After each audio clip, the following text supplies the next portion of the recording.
नमस्कार मित्रों, मैं हितेश शाह, निर्देश एजुकेशन एंड रिसर्च फाउंडेशन की ओर से आपका हार्दिक स्वागत है।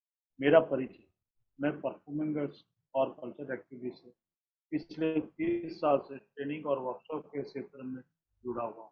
आज के हमारे इस वेबिनार का विषय है कैरियर गाइडेंस। आज के हमारे वक्ता निर्देश एजुकेशन से श्री तुषार कालेकर जी, अग्रणी शिक्षणविद श्री जयदेव सिंह पुवार सर, श्री दिगंत रावल सर और हिरेन पटेल सर।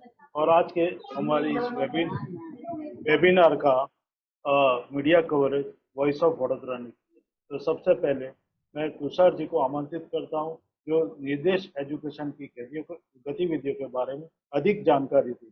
तो आइए तुषार सर, अनम्यूट बटन दबा के आप अपनी स्पीच शुरू कर सकते। तुषार सर। नमस्कार Hitesh sir, thank you very much for inviting. निर्देश एजुकेशनल एंड रिसर्च फाउंडेशन के ये अगले वेबिनार में आप सभी का हार्दिक स्वागत है। हम लोग ये वेबिनार की सीरीज जो हमने शुरू की है पूरे साल तक चलने वाली है, जिसमें एक स्पीकर आते हैं हमारे स्कूल के प्रिंसिपल या ट्रस्टी होते हैं, एजुकेशनिस्ट होते हैं। उसके अलावा एक कॉलेज से होते हैं या यूनिवर्सिटी से होते हैं और एक वोकेशनल इंस्टीट्यूट से होते हैं। तो निर्देश एजुकेशनल एंड रिसर्च फाउंडेशन के बारे में अगर मैं आपको थोड़ा बताना चाहूँ तो ये एक पीपीटी मैं शेयर कर रहा हूँ। तो इसमें हम लोग देखेंगे कि निर्देश एजुकेशनल एंड रिसर्च फाउंडेशन की शुरुआत जो हुई है वो 21 साल पहले हुई है और उसके बाद हमने ये निर्देशिका जो बुक है वो पब्लिश करना शुरू किया था। तो ये 20 साल से हम लोग गुजराती और इंग्लिश में पब्लिश कर रहे हैं बुक, जिसमें 10th से पहले, 10th के बाद, 12th के बाद, ग्रेजुएशन के बाद क्या क्या पढ़ा जा सकता है इसके बारे में डिटेल में इंफॉर्मेशन रहती है, कोर्सेज की इंफॉर्मेशन। और उन कोर्सेज के आधार पे आगे पढ़ के काफ़ी सारे विद्यार्थियों ने ऑलमोस्ट हमारा इस बुक का रीडरशिप 1 लाख से ऊपर का है।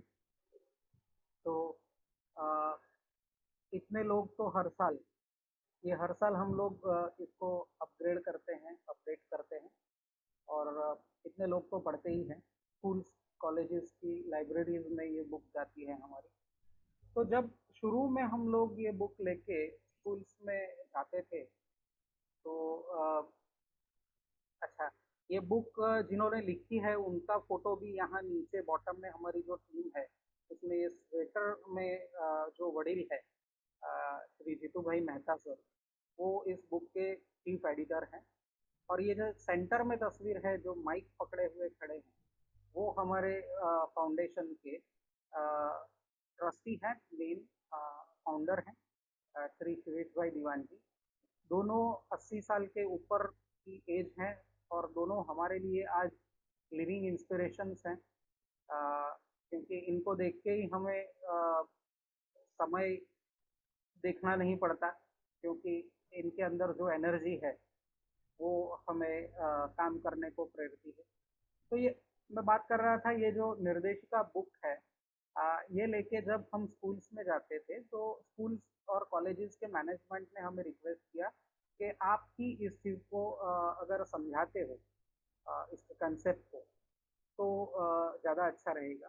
तो फिर हमने स्कूल्स में, कॉलेजेस में सेमिनार करना शुरू किया, करियर सेमिनार, जो विद्यार्थियों को हम लोग सारा नॉलेज फ्री ऑफ कॉस्ट देते थे। तो 1500 के करीब ऊपर ये सेमिनार्स किए हैं हमने। उसके बाद ये वन वे रहता था, लास्ट में स्टूडेंट्स पूछते थे सवाल, लेकिन इसको टू वे करने के लिए फिर हमने करियर फेयर ऑर्गेनाइज करना शुरू किया। तो करियर फेयर्स में काफ़ी सारी कॉलेजेस, यूनिवर्सिटीज़, वोकेशनल इंस्टीट्यूट्स, ये सारे हमारे साथ जुड़ते गए धीरे धीरे। और 2019 में हमने शुरू किया था, लास्ट 6 महीने में हमने 6 से 7 हर महीने ऑलमोस्ट एक करियर फेयर किया, जिसमें टेंट रहते थे, टेंट या स्टॉल्स रहते थे। उसमें स्टूडेंट्स, पेरेंट्स, टीचर्स कोर्सेज के बारे में पर्सनली इसकी जानकारी देते थे और एक्सपर्ट्स वहाँ स्टॉल से, अपने स्टॉल से ये इंफॉर्मेशन देते थे। तो ये हो गई हमारी फाउंडेशन की एक्टिविटीज। अब थोड़ा सा और आगे जाते हैं तो हमारे फाउंडेशन के जो फाउंडर्स हैं और ट्रस्टीज हैं, उनका एक मानना है कि करियर सिलेक्शन ये अर्ली एज से शुरू होकर कंटिन्यूस प्रोसेस होता है, लेकिन उस प्रोसेस को अगर प्रॉपरली हमने अपने अंदर डेवलप कर लिया तो करियर प्लान प्रॉपरली हो सकता है। तो ये प्रोसेस में करना क्या चाहिए?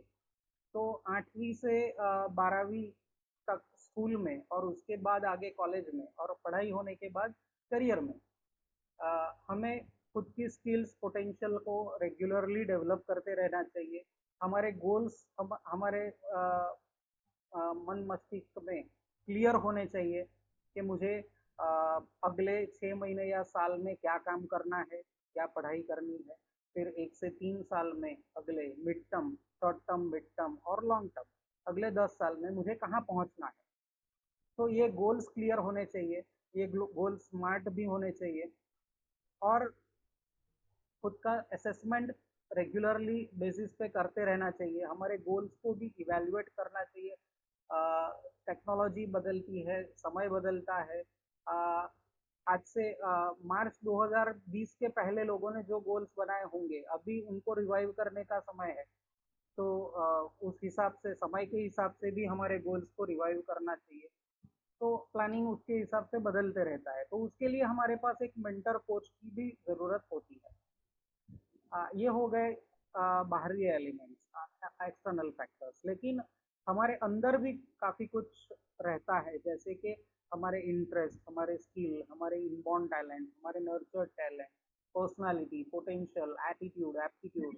तो ये सारी चीज़ों को भी हमें समझते रहना चाहिए और इसका इवैल्यूएशन होना चाहिए। तो किसी एक्सपर्ट से इसके टेस्ट भी करा सकते हैं। तो निर्देश एजुकेशनल एंड रिसर्च फाउंडेशन ये सारे टेस्ट भी करता है। अब कैसे टेस्ट होते हैं? तो साइकोमेट्रिक टेस्ट होते हैं। साइकोमेट्रिक बहुत ज़्यादा टेक्निकल नाम है, इसका कॉमन नेम है aptitude test. Pen and paper से होते हैं ये। 45 मिनट से लेके 6 घंटे तक के अलग अलग टेस्ट होते हैं। आपको कौन सा खुद का आयाम, पर्सनालिटी देखना है, इंटरेस्ट देखना है, स्किल देखना है, उसके हिसाब से टेस्ट का सिलेक्शन होता है। उसके अलावा हम लोग इनबॉर्न टैलेंट एनालिसिस टेस्ट करते हैं, जो फिंगरप्रिंट के आधार पे होता है। ये जो हमारी फिंगरप्रिंट्स हैं, ये हम हमारे ब्रेन का हार्ड कॉपी आप इसे बोल सकते हो। और इसके एनालिसिस से हम ये पता कर सकते हैं कि बंदा कौन से फील्ड में जाने के लिए उपयुक्त है। और समय, शक्ति और पैसा कम से कम इन्वेस्ट करके ज़्यादा से ज़्यादा अगर हमें रिजल्ट मिले, तो ये इन टेस्ट से हमें पता चलता है। उसके अलावा हमारी निर्देशिका, ये हो गए हमारे इनर, यानी एकदम सिंपल लैंग्वेज में मैं आपको इसको समझाऊं तो अगर हम मार्केट में जाते हैं और मिठाई की दुकान पे जाते हैं, वहाँ पे काफ़ी सारी मिठाइयाँ होती है, लेकिन कौन सी मिठाई मिठाई मुझे खानी चाहिए? दूध वाली खानी चाहिए, मावे वाली खानी चाहिए, जो मेरे पेट को डाइजेस्ट हो, तो वो हमें देखना चाहिए। तो वैसे ही चीज़ है कि हमारा जो दिन है उसको हम लोग देख लें और उसका एनालिसिस समझ लें, और उस एनालिसिस को समझने के बाद हम लोग इसमें से, बुक में से कोई भी कोर्स अपने पर्सनालिटी और स्किल और टैलेंट के हिसाब से सिलेक्ट कर सकते हैं। तो ये हो गई सिलेक्शन की बात। तो ये इसमें करनी चाहिए, क्योंकि हम जब भी किसी भी कोर्स के लिए या इवन स्कूल की पढ़ाई भी जब करते हैं, तो उसमें काफ़ी सारा इन्वेस्टमेंट हो जाता है। उसके बाद हम कॉलेज में भी पढ़ते हैं और भी वोकेशनल पढ़ते हैं, तो उसमें भी पैसा लगता है। एकदम सिंपल बात है कि अगर हम कहीं पे अ, अपना प्रोजेक्ट लगाते हैं या कुछ भी, तो उस टाइम पे हम अगर इन्वेस्टमेंट करते हैं, तो रिटर्न ऑफ इन्वेस्टमेंट सही दिशा में जा रहा है या नहीं, मुझे प्रॉपर मिलेगा या नहीं, ये पता तो होना ही चाहिए। वैसे ही है, अगर आपको एक जनरेशन आगे वाली बिल्ड करनी है, तो आप उसके पीछे जो भी लगा रहे हो, ये मैं पेरेंट्स की बात कर रहा हूँ, वो अपना समय देते हैं, शक्ति देते हैं, पैसा देते हैं, तो आपका आगे वाला जनरेशन उन सब के ऊपर खरा उतरेगा या नहीं, वो देखने के लिए ये टेस्ट होते हैं। टेस्ट का जो भी कुछ छोटा सा नॉमिनल कीमत होता है, वो इतने बड़े इन्वेस्टमेंट के सामने कुछ भी नहीं है। एनीवेज,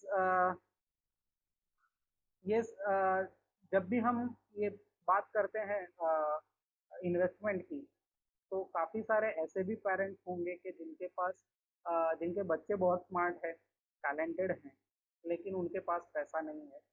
तो उनके लिए दो ऑप्शंस यहाँ पे मैं बहुत डिटेल में डिस्कस नहीं करूँगा इसके बारे में। अगर आप डिटेल में डिस्कस करना चाहते हैं, तो लास्ट में प्रोग्राम के मैं आपको हमारा एड्रेस और ईमेल आईडी और फ़ोन नंबर बताऊंगा। तो स्कॉलरशिप्स है गवर्नमेंट की, कम्युनिटी यानी समाज और कॉरपोरेट की। तो काफ़ी सारी कंपनीज ऐसी होती है जिनके सीएसआर फंड होते हैं, कॉरपोरेट सोशल रिस्पॉन्सिबिलिटी, तो जिसमें से भी बच्चों को पढ़ाया जा सकता है, वो ऐसे फंडिंग होते हैं। उसके अलावा बैंक्स नेशनलाइज है, कोऑपरेटिव है, नॉन बैंकिंग फाइनेंशियल कंपनीज है, जो लोग लोन भी देते हैं। अलग अलग एजुकेशन लोन भी होता ही है, उसके अलावा भी लोन अगेंस्ट प्रॉपर्टी या गोल्ड लोन या ऐसे भी पर्सनल लोन, ऐसे भी ऑप्शंस हो सकते हैं। तो इन इनसे हम इन्वेस्ट करके बच्चों को आगे बढ़ा सकते हैं, हमारी नई जनरेशन को आगे बढ़ा सकते हैं। आज हमारे साथ तीन महानुभाव हैं, तो हितेश सर को मैं रिक्वेस्ट करूंगा, वो सबका बारी बारी इंट्रोडक्शन करेंगे और सबको इनवाइट करेंगे। तो thank you Hitesh sir again, और over to you Hitesh sir. धन्यवाद तुषार जी। अब मैं अग्रणी शिक्षणविद श्री जयदीप सिंह पुआ सर को आमंत्रित करता हूं, जो सेकेंडरी स्कूल पादरी गोधरा के आचार्य हैं। उन्होंने एमएससी, बीएड, सीसीबीपी, सीईएस और एमए एजुकेशन किया है। सर एक छोटे से गांव की शाला के आचार्य होते हुए भी उनका शिक्षण क्षेत्र में योगदान ध्यानाकर्षित करने वाला है। उनकी शाला में आज 276 वृक्ष के और इसके लिए उन्हें वृक्ष प्रेमी का अवार्ड से नवाजा गया है। सर की शाला खेल महाकुंभ विज्ञान प्रदर्शन के राज्य कक्षा में प्रतिनिधित्व कर चुकी है। सर की गांव की स्कूल 100% वाईफाई इंटरनेट जोन और स्मार्ट वर्चुअल क्लासरूम से सज्ज है। सर का सर का स्पर्धात्मक परीक्षाओं के लिए मार्गदर्शन, कोचिंग का ज्ञान भी महिसागर, पंचमहाल और दाहोद के जिलों में प्रसिद्ध है। उन्हें कई सरकारी संस्थाएं और प्राइवेट स्कूल कोचिंग और मेंटरिंग के लिए बुलाते हैं। वो हमारे 8वीं और 12वीं कक्षा के विद्यार्थियों के लिए उपयोगी जानकारी देंगे। तो आइए Jaydeep Pawar sir, unmute button दबा के आप अपना प्रेजेंटेशन शुरू कर सकते हैं। Thank you very much Hitesh bhai and Tushar भाई। मुझे बहुत खुशी है कि इस निर्देश एजुकेशन एंड रिसर्च फाउंडेशन में इस वेबिनार में, कैरियर काउंसलिंग के इस वेबिनार में आज मुझे आपने आमंत्रित किया।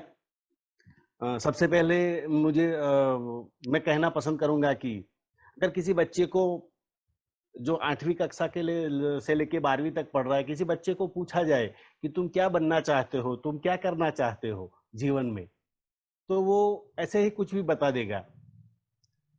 मेरा एक एक्सपीरियंस रहा है बहुत। लास्ट ईयर एक स्कूल के काउंसलिंग में पेरेंट के साथ में बैठा था और उनका जस्ट रूटीन काउंसलिंग चल रहा था। तो उस दौरान बच्ची को पूछा गया, 8वीं कक्षा में पढ़ती हुई बच्ची को पूछा गया कि आप क्या बनना पसंद करोगे? तो उसने बताया डॉक्टर। मैंने बोला वेरी गुड। तो उसके लिए स्टडी वगैरह कैसा चल रहा है? पापा बहुत सारे कर रहे हैं। उनके पेरेंट्स भी डॉक्टर थे। उन्होंने बताया कि सर वो she is ready for preparing very well and अच्छा बहुत कर रही है। रूटीन एक मीटिंग में जब बच्ची को मैंने सहजता से पूछा बेटा आप डॉक्टर क्यों बनना चाहते हो, तो उसने बहुत आराम से बताया कि सर मैं एक्चुअली डॉक्टर बनना नहीं चाहती, मुझे तो टीचर बनना है। लेकिन मेरे मामा का लड़का जो कि लास्ट ईयर मेडिकल में गया है 60 लाख रुपीस फाइनेंस मतलब डोनेशन देके वो मेडिकल में डॉक्टर बनने के लिए गया है एमबीबीएस में। तो इसी हिसाब से मुझे भी मेरे पेरेंट्स भी वही इच्छते हैं कि मुझे भी वहां जाना है एमबीबीएस में। मैं तो रियल में सर टीचर बनना चाहती हूँ। मतलब कि आज बच्चों को या किसी भी इवन दो किसी कॉलेज को स्टूडेंट को भी पूछा जाए तो तुम क्या करना चाहते हो, तो he is not certain today. आज भी देखते हैं क्या करते हैं, ग्रेजुएशन फिनिश होने के बाद देखते हैं क्या रिजल्ट आता है, देखते हैं कैसा मार्केट से, मतलब कि they are not well prepared for future. So 8वीं से लेके 12वीं तक 8, 9, 10, 11 में जब वो बच्चा अभ्यास करता है या पढ़ रहा है तब ऐसा कोई प्लेटफॉर्म, ऐसी कोई सिचुएशन, ऐसा एनवायरनमेंट हम क्रिएट कर सकते हैं ताकि उसको पूरी तरह से वो जो विजन जो उसकी पसंद है, जस्ट लाइक हम बात करें तो 3 इडियट्स में हम देखते हैं कि उसमें तो आप स्किल डेवलप कीजिए उसको, वो जो चीज को आप पसंद करते हो उसी हिसाब से आप आगे जाके अपनी कैरियर बनाइए। अभी तो क्या होता है कि बच्चा रिजल्ट लेके घर पे आता है तो पहले क्या होता है, किसी दिन पेरेंट्स मार्कशीट देख के पहले बोलते हैं वो बेटा यस वेरी गुड, क्या 89, फिजिक्स में 79, केमिस्ट्री में, मैथ्स में इतने मार्क्स। फिर तो जैसे ही वो पूरा करता है कि ओके वेल तेरे इतने परसेंटेज है, लेकिन तेरे साथ जो महेश है उसके क्या रिजल्ट है, अगर उससे 2% कम है तो then that is disturb.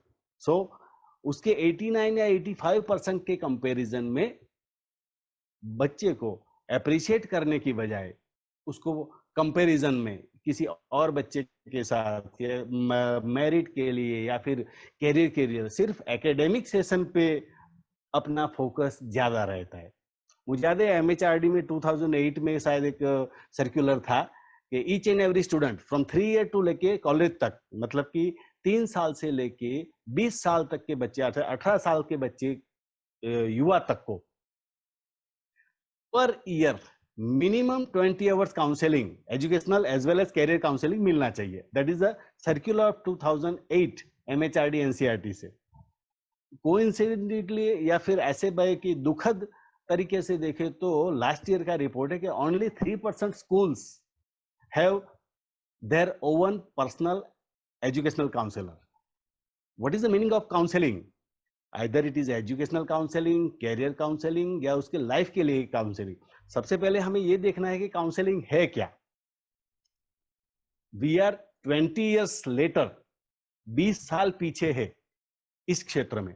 Counselling की मतलब सबसे पहले देखे कि कैरियर काउंसलिंग या फिर काउंसलिंग की जरूरत है किसको। काउंसलिंग का मतलब क्या, अगर शुद्ध गुजराती में कहे तो परामर्शक या फिर गुजराती में कहे तो सलाहकार। किस बारे में सलाह लेने की? अगर एक 9th में बच्चा पढ़ रहा है, सोचिए 9th का बच्चा, 9th, 10th, 11th में जो बच्चा पढ़ रहा है तो उसके क्लास में 3 टाइप्स के बच्चे हैं। एक टॉपर्स है जो कि सिर्फ बुक्स के पीछे पड़े रहते हैं, मार्क्स के पीछे पड़े रहते हैं। करीबन पूरे क्लास में 10 to 15% बच्चे ऐसे जिनको सिर्फ 90, 95, 98 मार्क्स के अलावा और कुछ नहीं चाहिए। They are not interested in sport, in music या कुछ नहीं। एक पूरी बैच 20-30% ऐसे है जो लास्ट बैच पे बैठते हैं, भरपूर मार खाते हैं, कुछ नहीं करना है, जो भी होगा देखा जाएगा, रिजल्ट आएगा, फेल होगा देख लेंगे। कुछ 40-60% ऐसे जो बीच में है, उनको पढ़ना है लेकिन डिफिकल्टीज है, सॉल्व नहीं हो पा रही है, खेलना भी है, दोनों करना है और बीच में ऐसे वैसे रहते। और अगर आप देखोगे तो जो लास्ट बैच वाले हैं वो सबसे टॉप पे रहते हैं लाइफ में।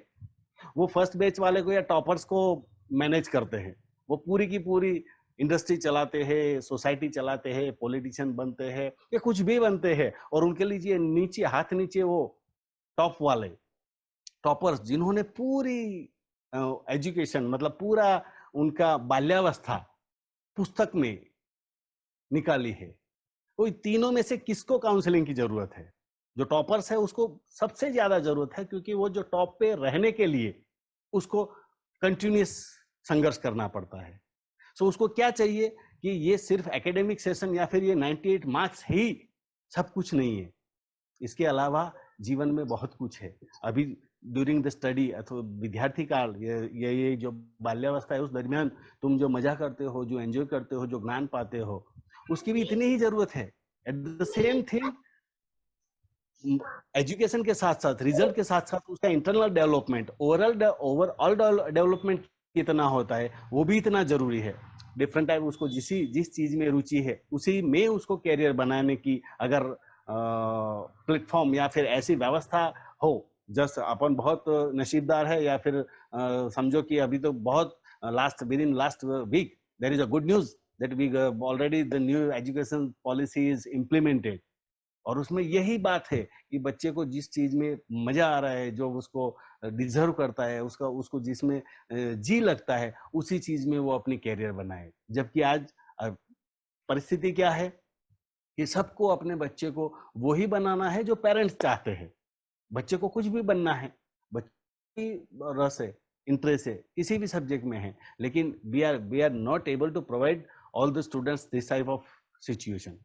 अब ये नई एजुकेशन पॉलिसी आते आते मतलब 2-4 सीन जैसे स्टेप बाय इम्प्लीमेंट होगी, तब तक के लिए जो बच्चे हमारे पास है 8, 9, 10th 11th में, उनको हम ऐसा क्या कर सकते हैं ताकि वो अपना बेस्ट परफॉर्म कर सके और सबसे ज्यादा आउटपुट दे सके।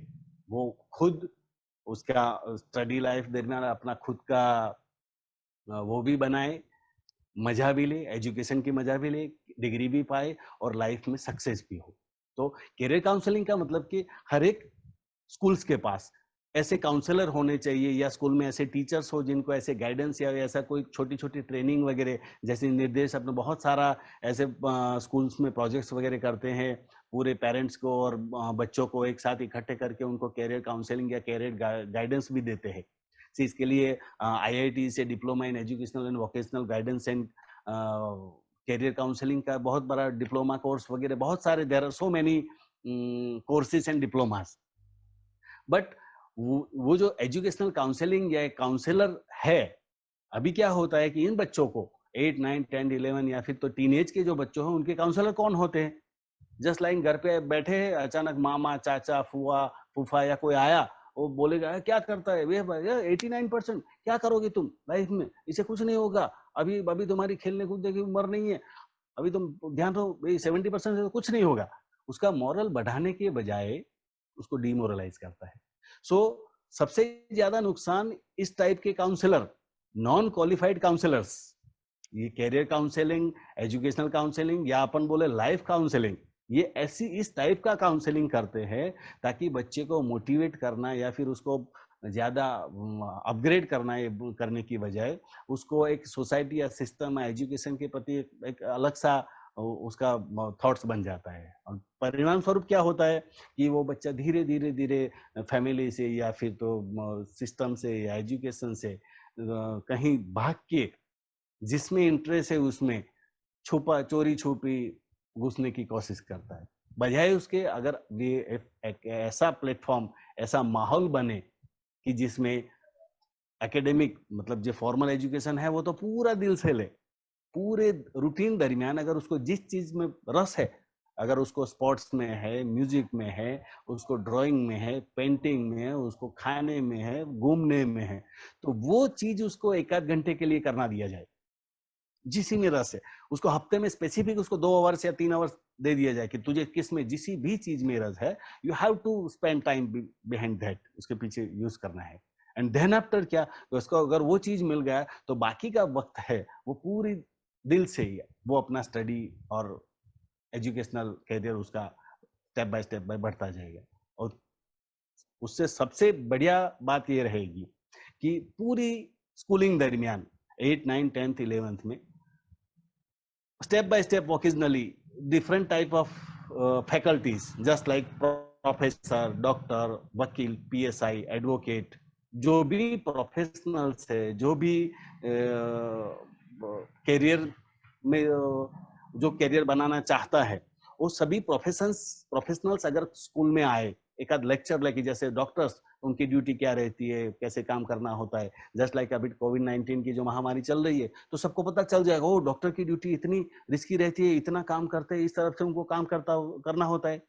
जबकि अब तक 70% 60% लोगों को पता ही नहीं था, रूटीन को थोड़ी बहुत जरूरत पड़ी तो उन्होंने यूज किया।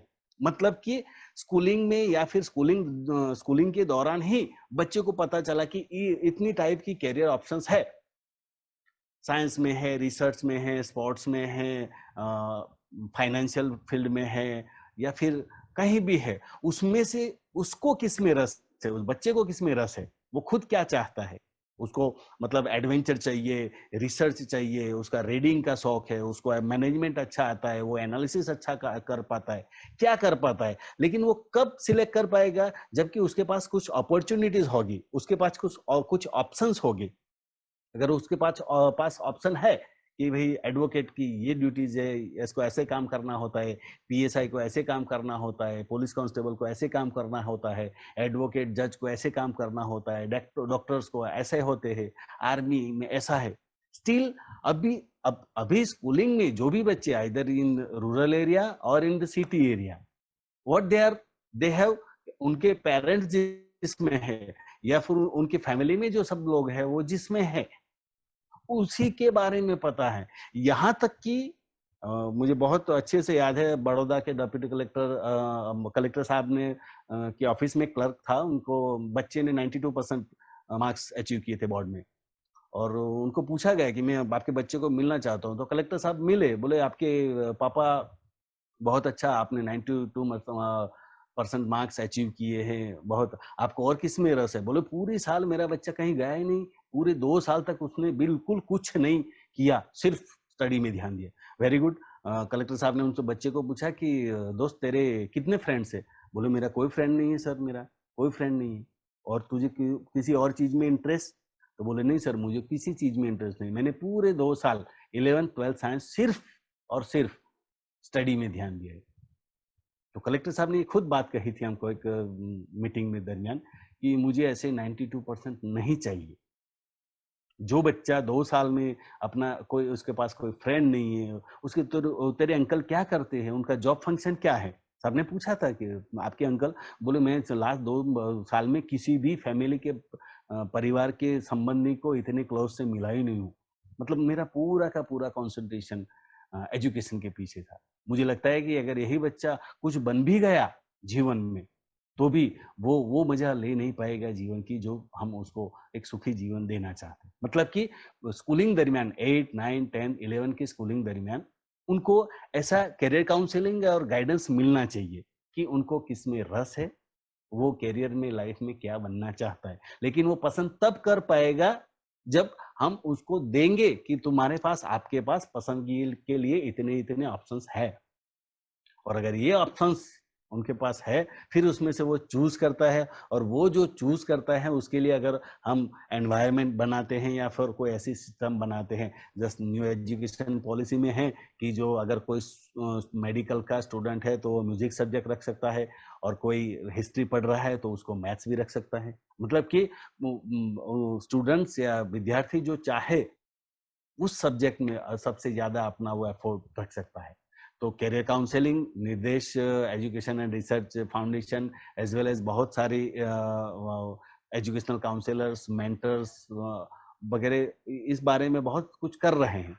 लेकिन साथ में इतनी अपनी जिम्मेदारी भी बनती है पेरेंट्स की, स्टूडेंट्स की और स्कूल्स की, खास करके सेल्फ फाइनेंस स्कूल्स और ऐसे स्कूल हैं जहाँ भी फीस वगैरह बहुत बच्चे आराम से अफोर्ड कर सकते हैं, लेकिन उनको वो माहौल, स्पोर्ट्स, एडवेंचर्स, रिसर्च, छोटे छोटे प्रोजेक्ट्स, सिर्फ एकेडमिक सेशन पे, या फिर बच्चे को बहुत टाई वाई लगा के फिर, या फिर ऐसे डिसिप्लिन में, एक स्कूल में मैं जा रहा था, छोटे छोटे बच्चे करीबन 3.5-4 साल के बच्चे चलते चलते एकदम लाइन में जा रहे थे, पीछे हाथ बंधे हुए थे, मुंह बिल्कुल बंद था।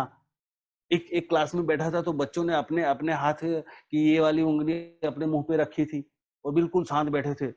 मुझे वो उनके ट्रस्टी ने बताया कि सर ये देखो कितने डिसिप्लिन बच्चे हैं, कितने शांत बैठे। I was shocked.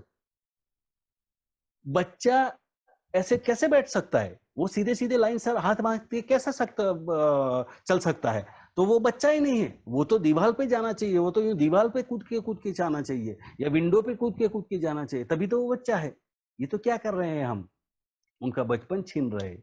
मतलब कि सिर्फ डिसिप्लिन या फिर ऐसे कुछ रूल्स या नॉमिनल वो नॉर्म्स ऐसे बना दे वो प्राइमरी एजुकेशन से लेके कॉलेज तक, कि ताकि वो ग्रेजुएट होके बाहर आ जाए, लेकिन हम ये ना कह पाए कि graduate is the real graduation उसने किया है कि नहीं, लाइफ में उसका पोजीशन, तो लाइफ को कॉम्पिटिशन्स और या फिर प्रॉब्लम्स सॉल्विंग या फिर नए नए चैलेंजेस एक्सेप्ट करने की उसमें कितनी हिम्मत है। तो ये सब करने के लिए ड्यूरिंग द स्कूलिंग, मतलब 8 साल से लेके 8वीं कक्षा से लेके 12वीं कक्षा तक स्टेप बाय स्टेप अगर बच्चे को काउंसलिंग किया जाए, उसको किस चीज में रस है, उसको किस में इंटरेस्ट है, वो क्या करना चाहता है, क्या बनना चाहता है। अपन 3 इडियट्स देख लेते हैं या फिर ऐसी तारे जमी पे या फिर ऐसी मूवीज देख के उसको अप्रिशिएट करते हैं, लेकिन वही बात अगर अपने बच्चे के साथ इम्प्लीमेंट करनी आती है, वो बोलता है कि नहीं मुझे तो इंजीनियरिंग नहीं करना है, डॉक्टरी में मेडिकल में नहीं जाना है, मुझे तो टीचर बनना है, तो पूरा एक माहौल अपोज हो जाता है। बोले नहीं हमने तो 50 लाख रुपीस तुम्हारे लिए कलेक्ट किए हैं, अपनी हॉस्पिटल रेडी है। सो करियर काउंसलिंग फिर का जो मतलब बेसिक कॉन्सेप्ट है वो वहां पे डिस्टर्ब हो जाता है। मेरा मतलब कि हम एक ऐसा सोसाइटी, एक ऐसा समाज, एक ऐसी सिचुएशन, एक ऐसा एनवायरनमेंट क्रिएट कर सके, डेवलप कर सके कि हर एक बच्चा अपनी खुद की चॉइस, उसका पोटेंशियल, उसके पास जो कुछ भी है उस हिसाब से उसके अंदर जो कुछ भी पड़ा है उसको बाहर निकाले, वो खुद उसकी मजा ले, और पूरे के पूरी उसकी लाइफ में भी उसी में वो अगर आगे बढ़े तो he will have a better life. मतलब कि जो करना चाहता है वो दिल से करेगा, अदरवाइज वो करेगा जरूर, वो टॉप करेगा, लेकिन वो उसमें मजा नहीं ले पाएगा।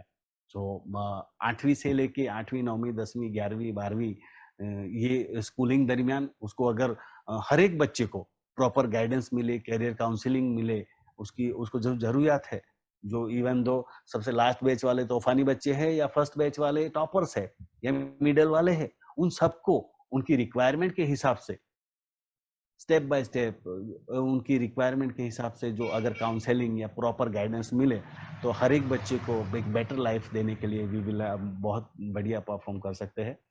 मुझे लगता है कि कैरियर काउंसलिंग के लिए या फिर कैरियर काउंसलिंग के लिए एक बात तो जरूर ध्यान में रखनी चाहिए कि each and every school should have a career counsellor as well as counsellor should be a qualified. सबसे ज्यादा नुकसान अगर बच्चे को कोई करता है तो ये नॉन क्वालिफाइड काउंसलर्स करते हैं, जो कि सबसे नजदीकी संबंधी रहते हैं। तो मुझे पेरेंट्स से मेरी 2 हाथ जोड़ के विनती है कि आप अपने बच्चे को डोमेन किसी के मत होने दीजिए। अगर आपके फैमिली में कोई एक बच्चा, किसी का बच्चा टॉप कर लिया है या जीपीएससी क्लियर कर लिया है या फिर मेडिकल में चला गया है, नीट क्लियर कर ली, आईआईटी क्लियर, तो इट डजेंट मैटर कि मेरा बच्चा भी वो करे, मुझे भी वही करना है। सबके सब बच्चे एक नहीं होते। शायद आपने वो बात सुनी होगी और मैं एक आध मिनट उसमें लेना चाहूंगा कि एक पेरेंट्स अपने बच्चे को लेके अपनी मारुति 800 कार में जा रहे थे और थोड़ी बहुत 5-25 किलोमीटर गाड़ी चली तो 2-4 कार ने ओवरटेक किया, फिर एक क्रेटा ने ओवरटेक किया, फिर एक मर्सिडीज ने ओवरटेक किया। तो बच्चा बोला पापा आप गाड़ी दबाओ जरा, बहुत सारे लोग अपने ओवरटेक कर रहे हैं। पापा बोले बेटा अपनी गाड़ी छोटी है, तो बोला नहीं पापा कोशिश कीजिए। तो पापा ने बहुत सारी दबाई, 100 तक चली, 100 पे चलने पे उनकी गाड़ी वाइब्रेट होने लगी और थोड़ी देर में 1-2 कार ने ओवरटेक किया। तो बच्चा बोला पापा प्लीज आप कुछ कीजिए, ये 2-4-3 लोग गए। तो पापा गर्म हो गए, बोले तुमको पता नहीं चलता है अपने पास ये छोटी वाली गाड़ी है और ये सब बड़ी गाड़ियां है जिनकी पिकअप और बहुत सारी अलग रहती है। तो पापा बच्चे ने धीरे से बोला पापा मैं भी वही कहना चाहता हूँ कि मेरे क्लास में जो टॉपर्स है उससे मैं थोड़ा कम हूँ, तो मुझे भी आप उस हिसाब से देखिए। मतलब कि हर एक बच्चा 90 अप मार्क्स लेने के लिए या फिर हर एक बच्चा 40% मार्क्स लाने वाला बच्चा जीवन में लाइफ में फेल होगा और 90 मार्क्स वाला सक्सीड होगा, ये अभी कोई नहीं बता सकता। अभी आप सिंपली सोच लीजिए, या जो अभी ये वेबिनार में उपस्थित जो महानुभाव है, हितेश भाई, सब जो महानुभाव है स्पीच के लिए, डू यू नो उनके 10th में, 9th में या तो 3rd स्टैंडर्ड में कितने परसेंट थे? मैं 12th में फेल हुआ था, और जिस सब्जेक्ट में मैं फेल हुआ उसी सब्जेक्ट में मेरे पास, मैंने बीएससी किया, मास्टर डिग्री किया, मास्टर ऑफ एजुकेशन किया, उसके बाद 3-4 डिग्री ले ली। उस वक्त मुझे पता भी नहीं था, मैं 2 बार फेल हुआ था। मेरे साथ जो पास होके आगे चल गए थे वो अब कहीं नहीं, कहाँ है पता नहीं है। मतलब कि ड्यूरिंग द स्कूलिंग अगर आप प्रॉपर कैरियर काउंसलिंग या फिर काउंसलिंग उनको दे सकते हो, तो एक बच्चे की या एक स्टूडेंट की लाइफ, और उसमें सबसे ज्यादा महत्वपूर्ण रोल होता है पेरेंट्स का एज वेल एज टीचर का। टीचर तो एकेडमिक सेशन पूरा का पूरा अपना मार्क्स वगैरह बहुत बढ़िया देते हैं, लेकिन एकेडमिक एजुकेशन के साथ, फॉर्मल एजुकेशन के साथ साथ उसका सोशल, उसका spiritual, internal, all type of development, जैसे कि उसका आध्यात्मिक विकास कितना हो रहा है, उसका बौद्धिक विकास कितना हो रहा है, शारीरिक विकास को कितना हो रहा है, सामवेगिक विकास कितना हो रहा है, वो भाषा की, उसकी स्पीच कितनी है, उसका एनालिसिस कितना अच्छा कर पा रहा है किसी भी चीज का, ये सब भी इतना मायने रखता है। तो ये सब भी तब मिल सकता है जब किसी बच्चे को काउंसलिंग किया जाए, career counselling, educational counselling. So मुझे लगता है कि what is the career counselling, और कैरियर काउंसलिंग के बारे में बहुत कुछ चर्चा सारी हुई। आशा रखते हैं कि हर एक बच्चे को अपन प्रॉपर गाइडेंस और काउंसलिंग दे पाए। मुझे इस निर्देश एजुकेशन एंड रिसर्च फाउंडेशन में एज अ मेंटर इनवाइट करने के लिए मैं तुषार जी का धन्यवाद करते हुए, सभी को अप्रिशिएट करते हुए, thank you very much. Over to you, sir. Thank you. Thank you Jaydeep Singh Kunwar sir. अब मैं श्री दिगंत रावल सर को आमंत्रित करता हूं, जो एक युवा इंजीनियर और तबला में विशारद भी है। Sir Neotech institute of technology में ट्रेनिंग, प्लेसमेंट और टेक्निकल इवेंट सेल के हेड है। सर ने अपनी कॉलेज में विद्यार्थियों के राज्य और राष्ट्रीय कक्षा स्तर पर कई स्पर्धाओं इवेंट में जिताया है, और सर विद्यार्थियों को इंडस्ट्रियल विजिट करने में, उन्हें प्रैक्टिकल नॉलेज देने में भी माहिर है। उन्होंने इंटरनेशनल कंबशन इंजन विषय में एमई किया है। आइए दिगंत रावल सर, आपका स्वागत है।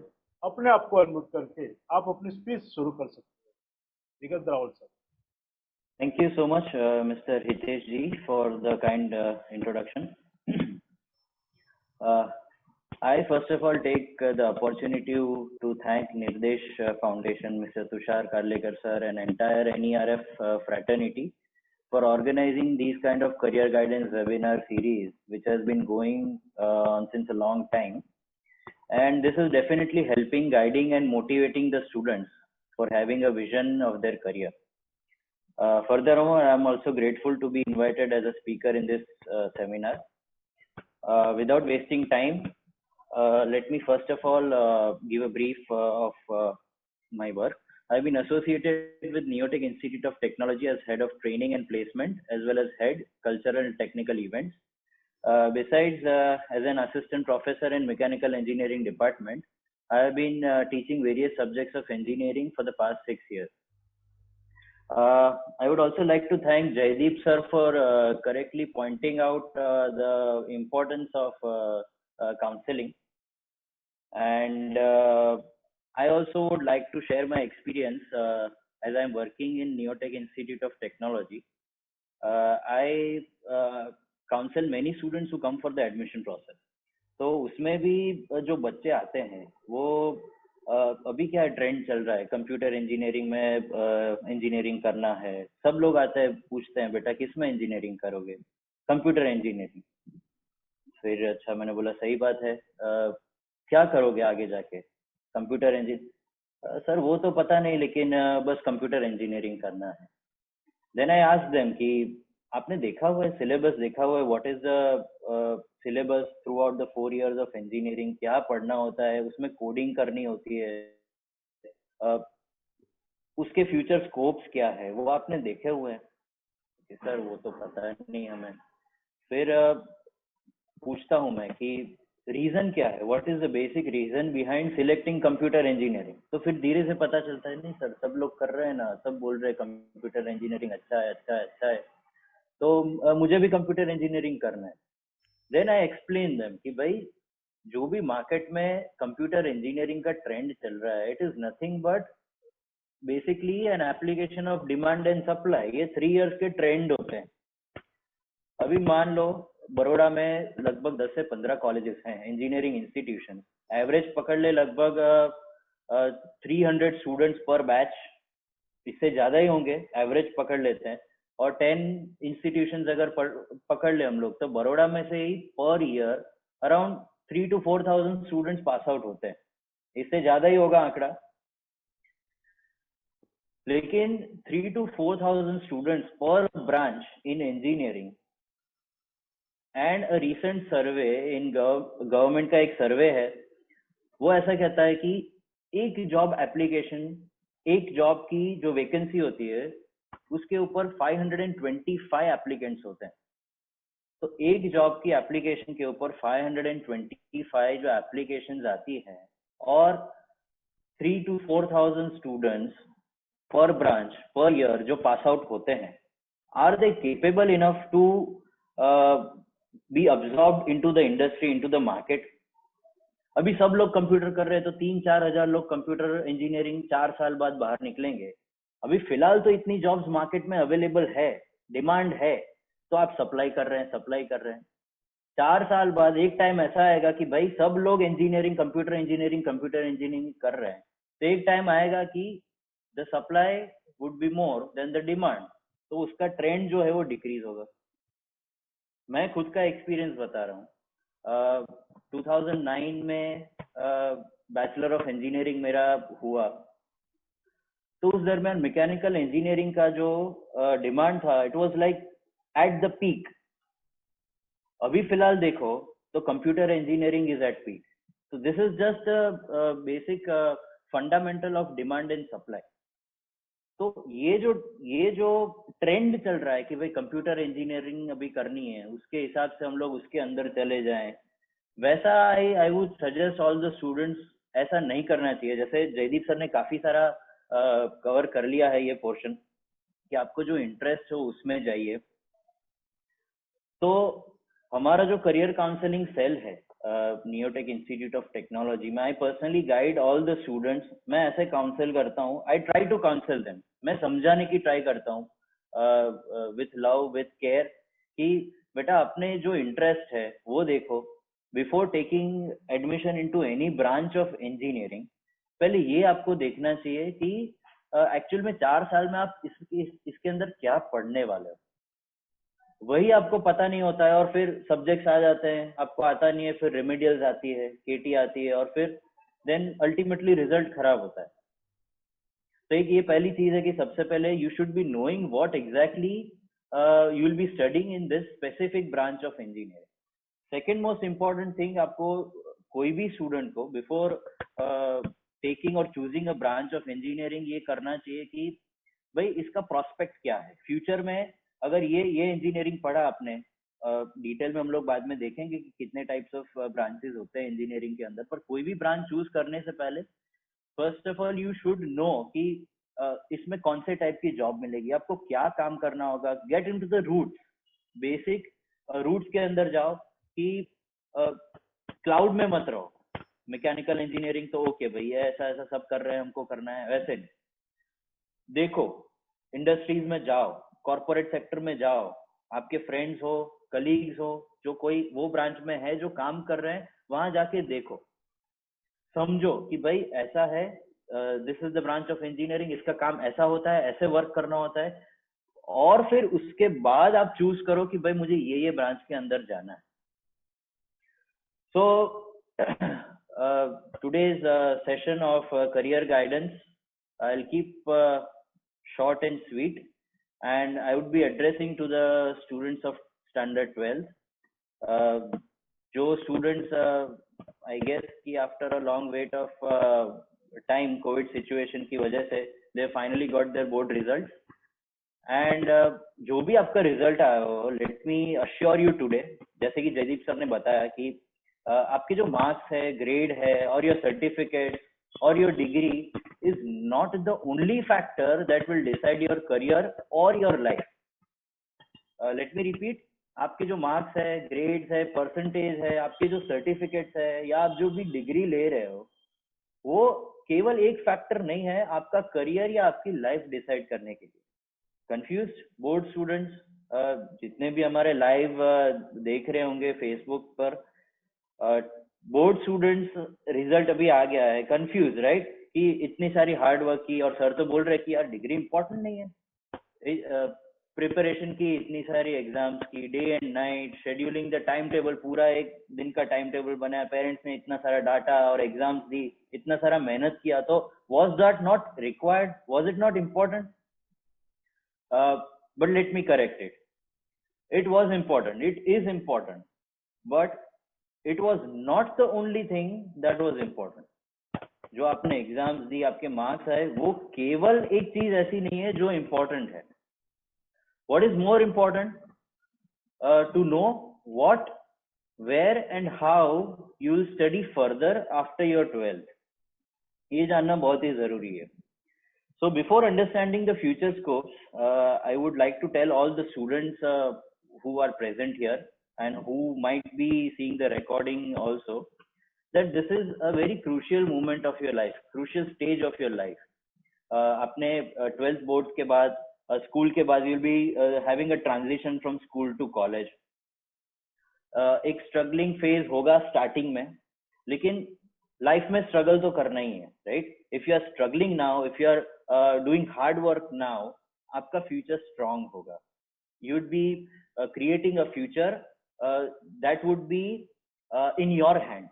अभी फिलहाल टाइम पास कर लिया, चलो ना 12th खत्म हो गया, कॉलेज में तो अभी जलसे करते हैं, सब होता है, सबका ऐसा होता है.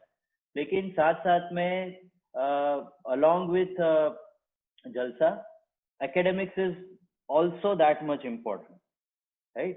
तो टाइम पास नहीं करना है, फ्यूचर स्ट्रॉन्ग करने के लिए थोड़ा स्ट्रगल, थोड़ी हार्ड वर्क और थोड़ा नॉलेज कि आगे कैसे हो सकता है, वो आपको देखना चाहिए. मैंने ऐसे बहुत सारे लोग देखे हैं जो डिग्री, अपनी बैचलर ऑफ इंजीनियरिंग 4 ईयर का डिग्री जो होता है, कंप्लीट करने के बाद मास्टर्स भी करते हैं. मास्टर्स करने के बाद भी MBA, ME करने के बाद भी 8-8 हजार की जॉब कर रहे हैं. ऐसा क्यों हो रहा है? और ऐसे भी लोग देखे मैंने जो बैचलर ऑफ इंजीनियरिंग करने के बाद they managed to get a job of 12 lakhs rupees per annum. Now that's 1 lakh rupee per month and 30 days of a month, and it gives 3,333 rupees per day. Now this is a huge amount.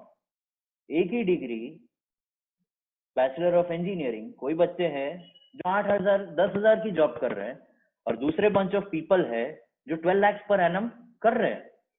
तो जैसे Jaideep sir ने rightly बताया, 3 type के लोग school में अभी देखने को मिलते हैं, वैसे भी सेम इंजीनियरिंग में भी वैसे ही मिलते हैं.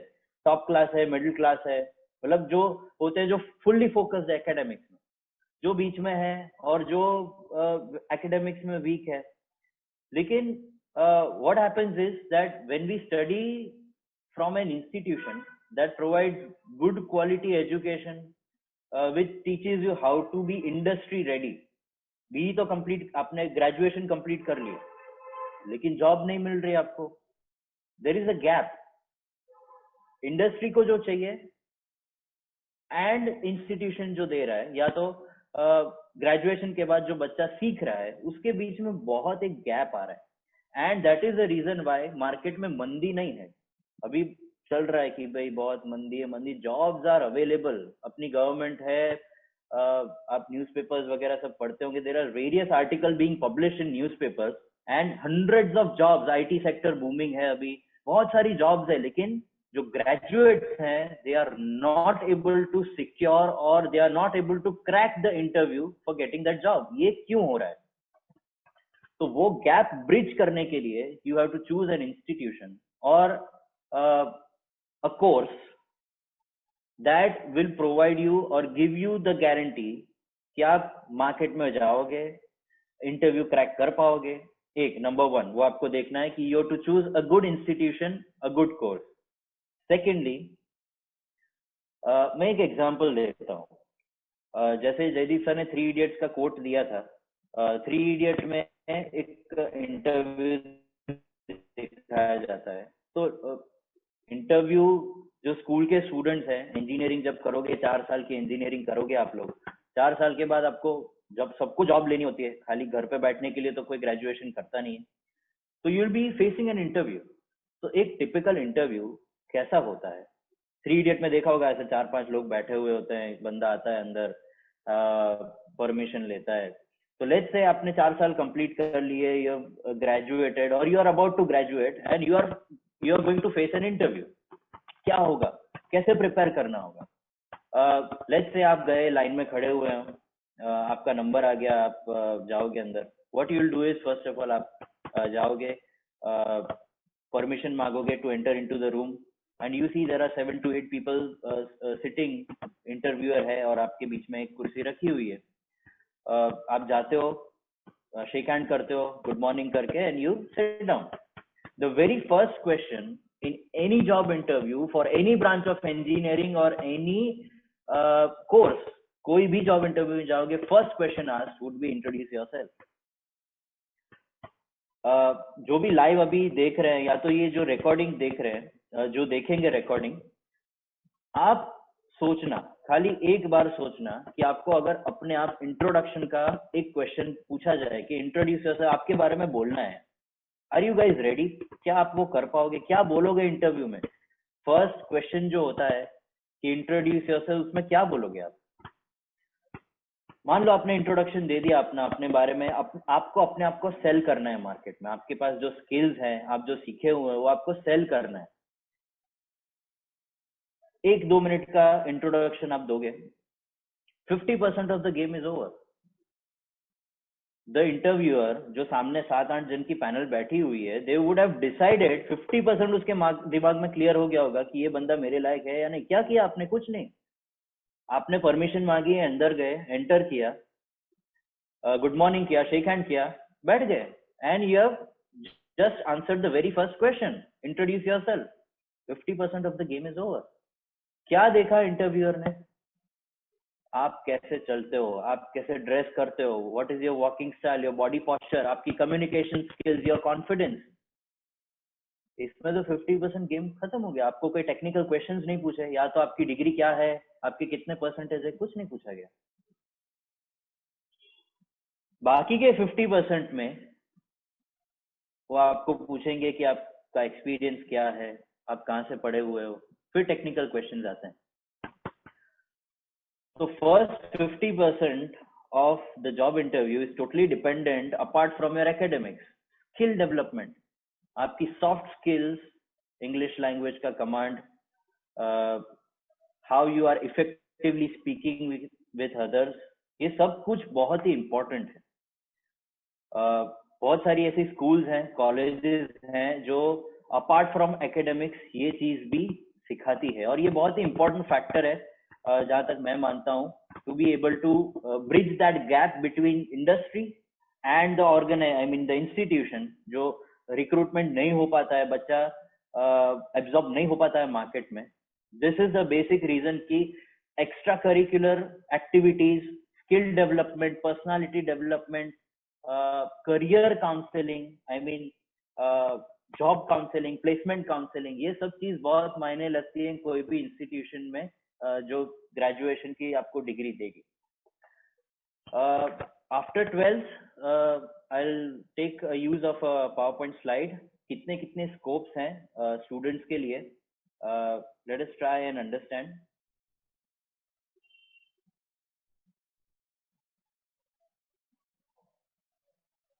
Just a moment please.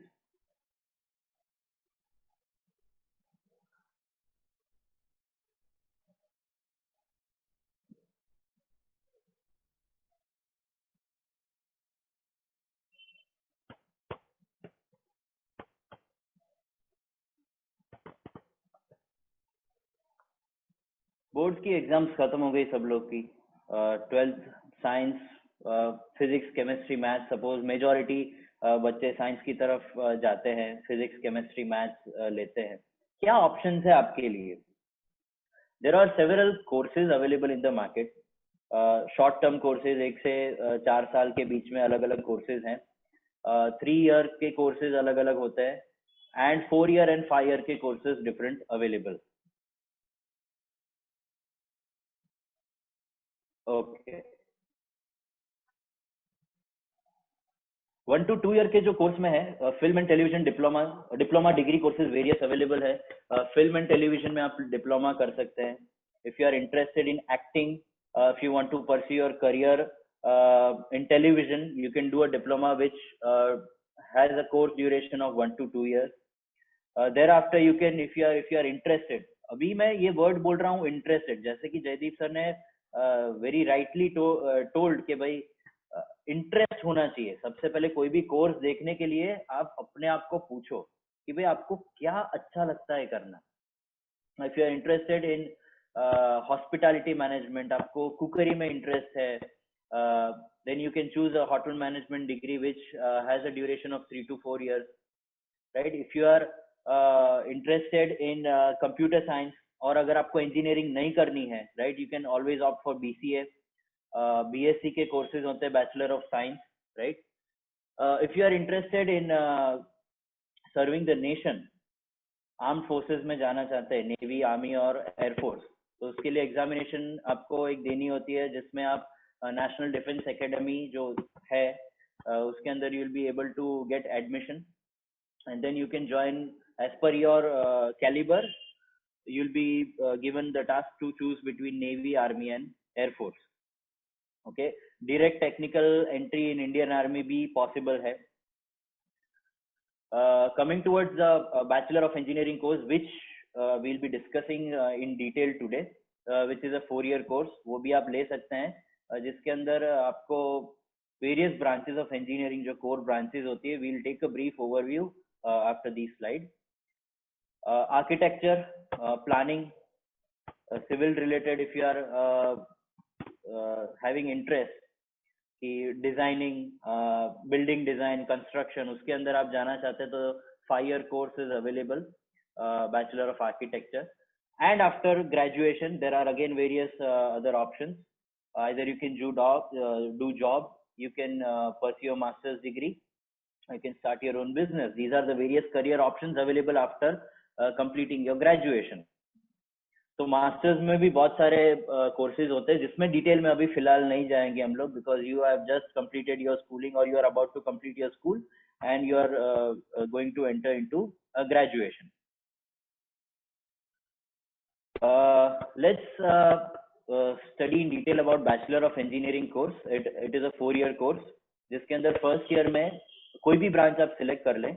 Common subjects आपको पढ़ने होते हैं, मैकेनिकल, सिविल, इलेक्ट्रिकल, कंप्यूटर, ये 4 वेरियस कोर ब्रांचेस हैं जिसमें से आप इंजीनियरिंग की डिग्री ले सकते हैं. मैकेनिकल इंजीनियरिंग, सिविल, इलेक्ट्रिकल या तो कंप्यूटर, ये 4 कोर ब्रांचेस होती हैं. फर्स्ट ईयर के अंदर जो सिलेबस रहेगा that would B common for each branch. सबसे पहले आपको ये देखना है कि कोई भी इंस्टीट्यूशन में जाने से पहले वो इंस्टीट्यूशन जो है वो कौन से यूनिवर्सिटी से अफिलिएटेड है. कोई यूनिवर्सिटीज होती है जो खुद गवर्न करती है, कोई यूनिवर्सिटीज है जो Gujarat government, Gujarat technological university जो कि गुजरात गवर्नमेंट की है, उसका अफिलिएशन होता है. Majority of the institution in Gujarat are affiliated to Gujarat technological university. उसका जो सर्टिफिकेट होता है that would be valid and recognised all over the world. Coming towards the various 4 branches of engineering. Mechanical engineering, simplest words में अगर हम लोग mechanical engineering को समझे तो study of machines is nothing but mechanical engineering. Machines, 3 idiots वाली definition वापस से याद करवाता हूँ सबको. Anything that reduces human effort, हमारा काम इजी कर दे, वैसी कोई भी चीज मशीन होगी. मशीन को डिजाइन करने से बनाने तक, ऑपरेशंस करने तक जितना भी आपको पढ़ना है वो सब मैकेनिकल इंजीनियरिंग के अंदर आता है. वेरियस इंडस्ट्रीज है, जैसे कि मैंने बताया कि आपको सिलेबस के बारे में क्या पढ़ना है वो तो देखना ही है. उसके बाद after completion of your degree कौन से स्कोप्स होते हैं वो भी आपको पता होने चाहिए। तो वेरियस इंडस्ट्रीज जो आपको पावर पॉइंट प्रेजेंटेशन में दिख रही है, name your industry and mechanical engineering is required, mechanical engineers are required. Why?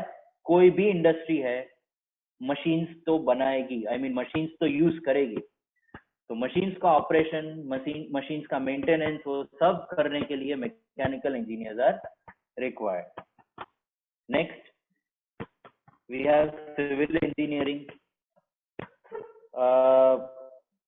Basic need, रोटी कपड़ा मकान, मकान रहने के लिए, वर्क करने के लिए आपके पास वर्क प्लेस होनी चाहिए, तो वो सब कहाँ से बनेगा?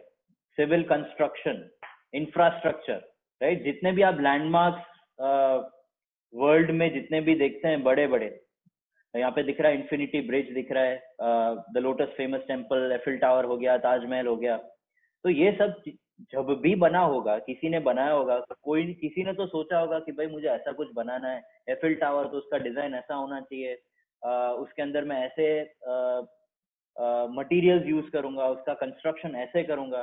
तो वो सब कौन करता है? सिविल इंजीनियर्स करता है। जितने भी आप कंस्ट्रक्शन देखते हैं, maybe bridge, road, buildings, industrial construction, वो सब प्लानिंग, एग्जीक्यूशन, सब कुछ सिविल इंजीनियर करता है। इसके फ्यूचर स्कोप क्या है? Either you can do your business, आप बिल्डर की अपनी कंपनी एस्टेब्लिश कर सकते हो, या if you are willing to do job, ऐसे बड़ी बड़ी बहुत सारी कंपनीज है जैसे कि L&T है, लार्सन एंड टूब्रो एक्सेट्रा, उसके अंदर आप जॉब भी ले सकते हैं। उसके अंदर आपको as a construction engineer, design engineer, project manager, various jobs आपको मिल सकती है सिविल इंजीनियरिंग में। Next, coming towards electrical engineering. This branch of engineering deals with power and electricity. हमें पता है कि आज के जमाने में surviving without electricity is impossible. कोई भी छोटे से छोटा मशीन ले लो, बड़े बड़े power plant, they cannot run without electricity. Our day-to-day life, it is not possible without electricity, right?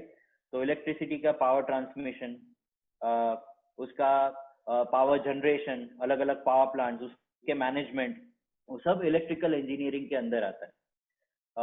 Various government organisations भी है, जैसे भारत हेवी इलेक्ट्रिकल लिमिटेड, भेल जिसको बोलते हैं, गेटको है, MGVCL है, सब गवर्नमेंट ऑर्गेनाइजेशन के अंदर पोस्ट आती है वेरियस इलेक्ट्रिकल इंजीनियर्स की। After completing your graduation you can always opt for these kind of jobs, जिसमें आपको जॉब सेटिस्फैक्शन और हाई ग्रेड पे भी मिलेगा। कंप्यूटर इंजीनियरिंग डिमांड में है काफी सारा, IT sector is booming, various applications आप देख रहे हैं, सर्विसेज देख रहे हैं। Zomato a very clear example, नहीं था पहले, 5 साल पहले कोई जोमैटो जैसा वर्ड किसी ने नहीं सुना था। किसी ने सोचा था 5 साल पहले कि फूड ऑर्डर करना है, मोबाइल खोलो, ओके एप्लीकेशन खोलो, डालो, फूड आ जाएगा। किसी ने सोचा, एप्लीकेशन बनाया, सर्विस बनाई, कंप्यूटर इंजीनियरिंग, IT कोडिंग किया अंदर, राइट? और एक एग्जांपल देता हूं आप लोगों को। ट्रेन में चढ़ने से पहले कूली होते हैं, राइट? वो आपको हेल्प करते हैं अपने सामान लोडिंग अनलोडिंग करने में। क्या करते हैं कूली लेने के लिए? इधर इधर घूमना पड़ता है, आपको देखना पड़ता है भाई कौन सा कूली अवेलेबल है नहीं है। ऐसा कोई है मार्केट में एप्लीकेशन जो कूली का, ओके मुझे कूली चाहिए, कितने कितने बजे चाहिए, कितने डेट को चाहिए, ओके बनाओ, सोचो, think out of the box.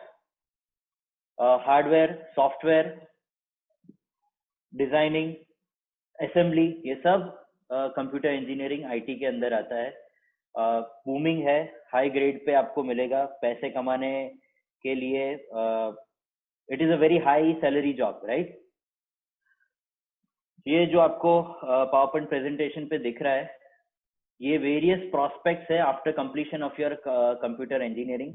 आप सॉफ्टवेयर एप्लीकेशन डेवलपर से स्टार्ट कर सकते हैं, then you can rise senior software development engineer बन सकते हैं आप। उसमें टेस्टिंग क्वालिटी एश्योरेंस टेस्टिंग का होता है, कोई भी एप्लीकेशन आपने डिजाइन किया या कोई भी लैपटॉप बनाया, कोई भी हार्डवेयर बनाया या कोई भी फॉर एग्जांपल ये माउस है, सिंपल माउस, इसकी आपने डिजाइन बनाई, तो वो उसको टेस्टिंग करना होता है। भाई आपने जो सोचा था वैसा आपने बनाया कि नहीं, उसको टेस्ट करो। तो वैसे भी आपको जॉब मिल सकती है इसके अंदर।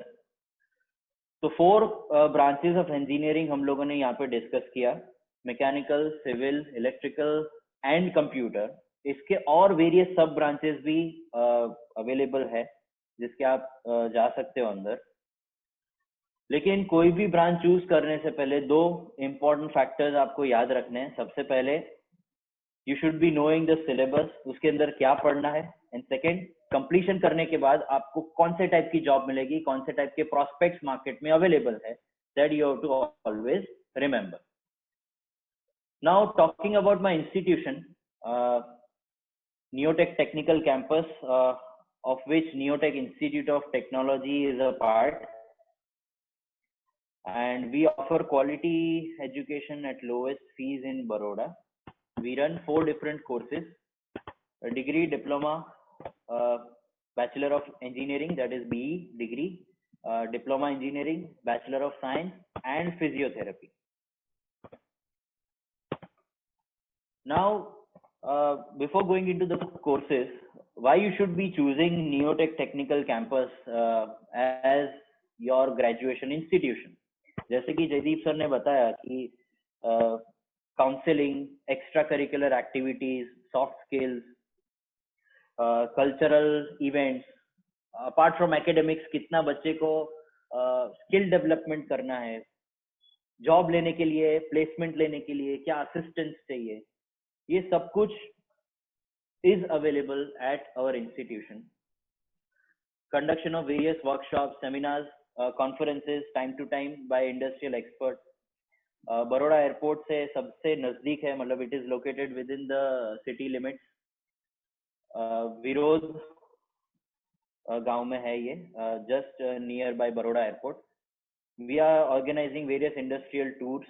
We have MOUs with various MNCs and experienced faculties from IITs and NITs. As I said, I look after the training and placement department, in which in the last year of engineering, 4 साल का होता है, उसके अंदर last year में जैसे ही students आ जाते हैं, we have 100% placement assistant, जिसके अंदर हम बच्चे को तैयार करते हैं कि आपको इंडस्ट्री रेडी कैसे होना है, इंटरव्यू कैसे फेस करना है, ग्रुप डिस्कशन में कैसे करना है, पर्सनल इंटरव्यू होगा तो उसके अंदर क्या क्या आपको ध्यान रखना है, right? All these are the points which are important for choosing any institution, and I guess we are happy to be able to provide 100% placement assist. Degree के अंदर 4 बेसिक कोर्सेज हम लोगों ने डिस्कस कर लिए, that is same for diploma. BSc also we are having chemistry, specialization in chemistry, physics, sorry, this is biochemistry, physics, chemistry, mathematics and biology. And of course, if you have chosen B group in your 12th, you can always choose for physiotherapy also. We are having approvals by AICTE, All India Council for Technical Education, and our institution is backed by University Grants Commission, UGC के द्वारा approved है. And the affiliation for engineering degree and diploma, it would be Gujarat Technological University. So you'll be getting a certificate after your graduation for diploma and degree from Gujarat Technological University, and for Bachelor of Science you'd be getting from Sri Guru Govind University. These are the various achievements of our institutions. Last year के अंदर engineering में projects होते हैं, उसके अंदर patents होती है various, कोई इनोवेटिव वर्क कोई स्टूडेंट ने किया हो तो we are getting them published in the newspapers. ये काफी मीडिया कवरेज मिला हुआ है हमारी कॉलेज को.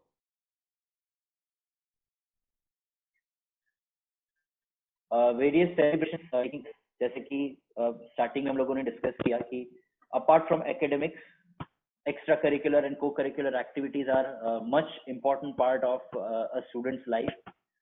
Enjoyment करना है 4 साल के दरमियान, 3 साल के दरमियान जो भी आप कोर्स लेंगे.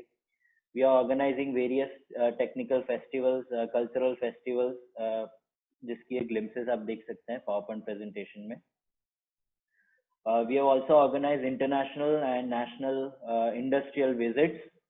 The first image that you are seeing over here, Emirates Aviation University in Dubai. We had undergone a short training program inside Emirates Aviation University, जिसके अंदर हम लोगों ने flight simulation वगैरह सब कुछ बच्चों को सिखाया था. The second image that you are seeing over here is the international tour of Russia, and these are various other national and state level tours, industrial visits, which have taken place into our institution. We are also encouraging students for participation in various events, may it be cultural or technical or robotics. The Robocon 2018 image that you are seeing over here, in which our students, a team of our Robocon team, had participated in an international Robocon event and in 2018, and the students had won the best rookie award for that also. So these kind of exposure which is required for any student who is going to graduate, and that is taken care by our institution. We are running various clubs into our college, as again pointing out that apart from academics, बहुत सारी activities ऐसी होती है जो student को skill development उसका करती है. Cultural club, youth empowerment club, in which we organize various seminars. Shivanand बाबा को आपने सुना होगा, तो ईशान शिवानंद जी, we have successfully organized a seminar. Sanjay Raval का एक seminar we had organized a motivational seminar. Last but not the least, before ending my PowerPoint presentation, placements के बारे में हम लोग बात करते हैं कि कोई भी स्टूडेंट ग्रेजुएट करता है जॉब लेने के लिए, नॉलेज लेने के लिए, एंड फाइनली अल्टीमेटली उसका गोल होता है कि पैसे कैसे कमाए जाए. Placement training and placement club के अंदर we are having several activities in which we train the students for and give them placement guidance, and before he graduates, if the student has performed well and उसके पास अगर skills है तो he is easily absorbed into the industry, and these are the various industries that have come at our campus, and our students are placed into these various industries. Lastly, I thank you everyone for watching this career guidance PowerPoint presentation, and last में मैं इतना ही कहना चाहूँगा कि जो भी आप course select करें, पहले आप इंटरेस्ट रखिए, अपना इंटरेस्ट फाइंड आउट कीजिए, नो योर सेल्फ फर्स्ट, कि आपको एग्जैक्टली किस चीज में इंटरेस्ट है, उसके हिसाब से अलग अलग कोर्सेज में से कोई एक कोर्स पकड़िए, and then choose a specific branch for that specific course.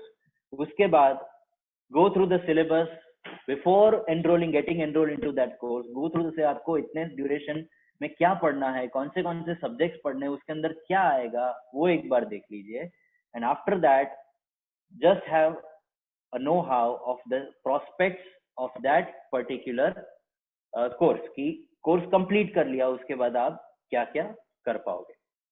Thank you so much again, Nirdesh team and Tushar Karlekar sir, for giving me an opportunity to present myself today. Thank you so much. Over to you, sir.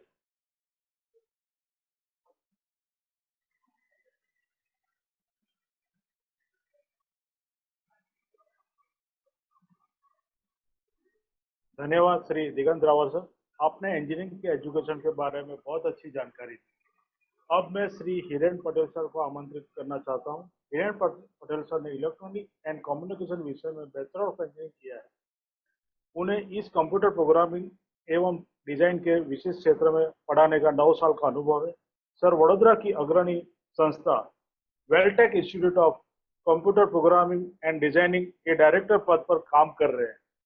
Sir की इस संस्था ने आज तक 9 साल में 5000 से ज्यादा विद्यार्थियों को शिक्षा दी है।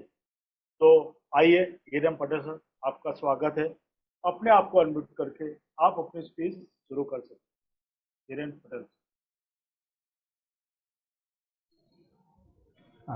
Thank you, sir. Thank you, Hitesh sir, Tushar sir, and निर्देश टीम। निर्देश एजुकेशन का अभी जो वर्क चल रहा है, जस्ट अ मिनट, अभी ये चीज़ की मार्केट में या अभी करंट अपने ये कंट्री में बहुत रिक्वायरमेंट है। निर्देश जो एक्टिविटीज़ कर रहा है, एक्चुअली करंटली स्टूडेंट्स जो भी स्कूल स्टूडेंट्स है उनका जैसे बताया ये दिगंत सर ने और जयदीप सर ने कि काफ़ी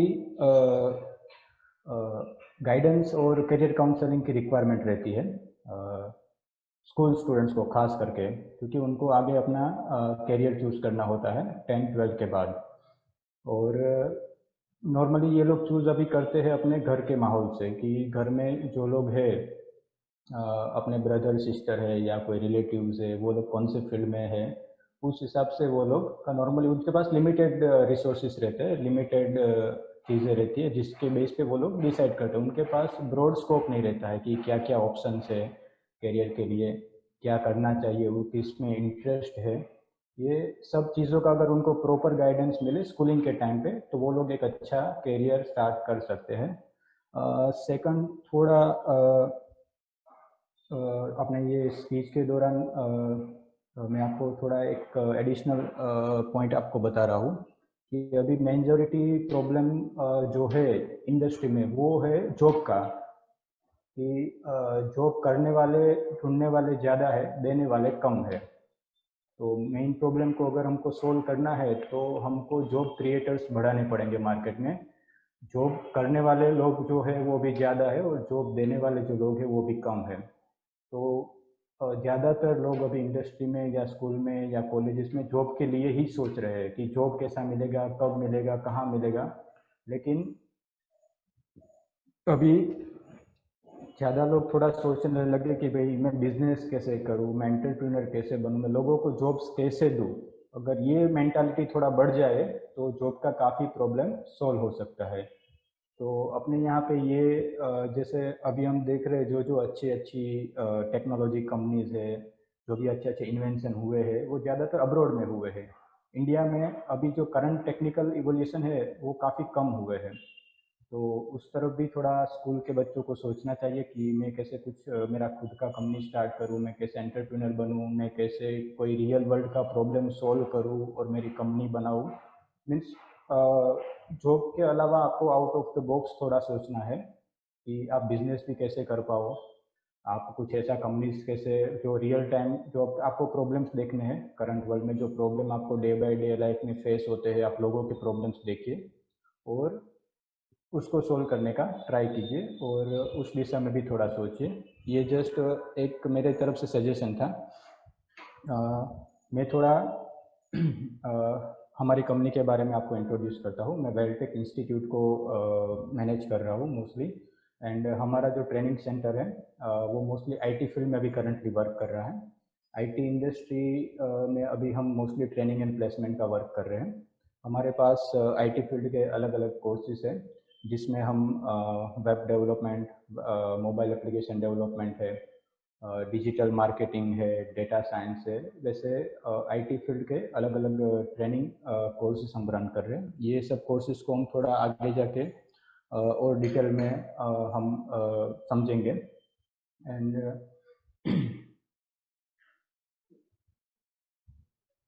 जस्ट अ मिनट।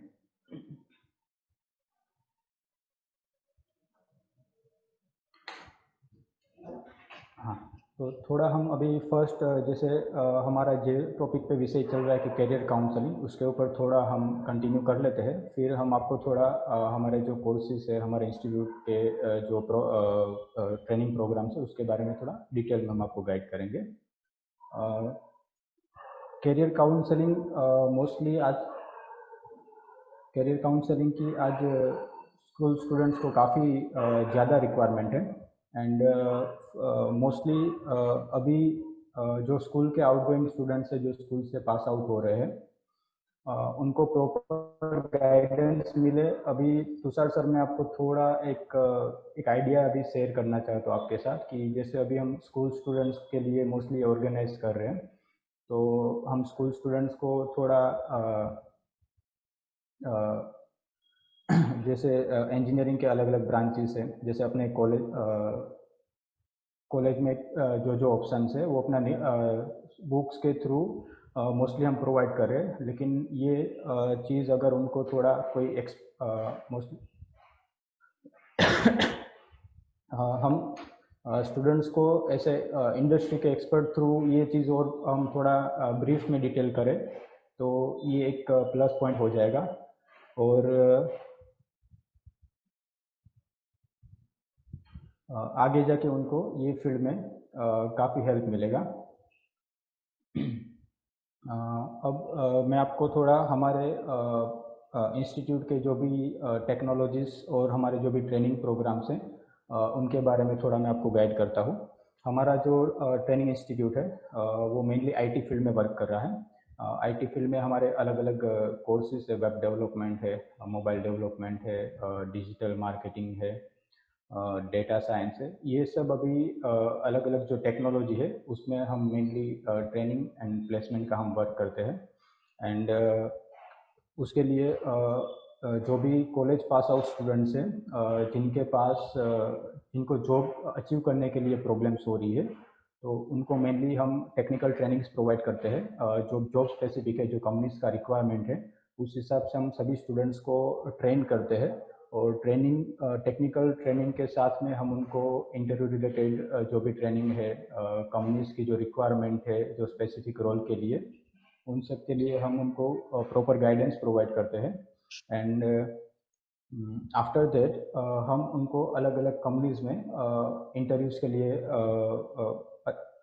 प्रोवाइड करते हैं। आफ्टर कोर्स कंप्लीशन हम सभी स्टूडेंट्स को अलग अलग कंपनीज में इंटरव्यूज़ करवाते हैं और उनको प्लेसमेंट के लिए हेल्प करते हैं। ये चीज़ में हमारा जो मेन वर्क रहता है वो मोस्टली हम प्रैक्टिकल मीन्स जो इंडस्ट्री के लोग हैं वो हमारे स्टूडेंट्स को ट्रेन करते हैं। जो लोग अभी करंटली इंडस्ट्री में वर्क कर रहे हैं, जिनके पास इंडस्ट्री का एक्सपीरियंस है, वैसे लोग अभी हमारे इंस्टीट्यूट में ट्रेनिंग प्रोवाइड कर रहे हैं।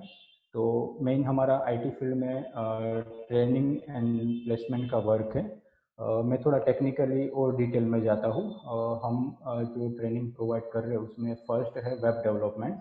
तो आजकल हम काफ़ी सारी वेबसाइट, वेब एप्लीकेशंस यूज़ कर रहे हैं, जैसे अमेज़ॉन है, फ्लिपकार्ट है, काफ़ी सारी अलग अलग वेबसाइट एंड मोबाइल ऐप्स हम यूज़ कर रहे हैं। तो ये सब एप्लीकेशन कैसे बनती है, उसका डेवलपमेंट कैसे होता है, तो वो उसमें अलग अलग टेक्नोलॉजी से वेब डेवलपमेंट में जावा है, PHP है, पाइथन है, वैसे अलग अलग टेक्नोलॉजी से वेब डेवलपमेंट में उसके वो टेक्नोलॉजी का यूज़ करके कैसे हम एप्लीकेशन डेवलप करते हैं, उसका पूरा डिप्लॉयमेंट कैसे होता है, वो पूरा वर्क कैसे करता है, वो चीज़ हम ट्रेन करते हैं स्टूडेंट्स को। स्पेसिफिक उसकी रिक्वायरमेंट आईटी कंपनीज में रहता है। और अपने यहाँ बड़ौदा में काफ़ी सारी आईटी कंपनीज भी अवेलेबल है, तो उसमें जॉब प्लेसमेंट के लिए काफ़ी अच्छे स्कोप रहते हैं। तो वेब डेवलपमेंट है। सेकंड है मोबाइल एप्लीकेशन डेवलपमेंट।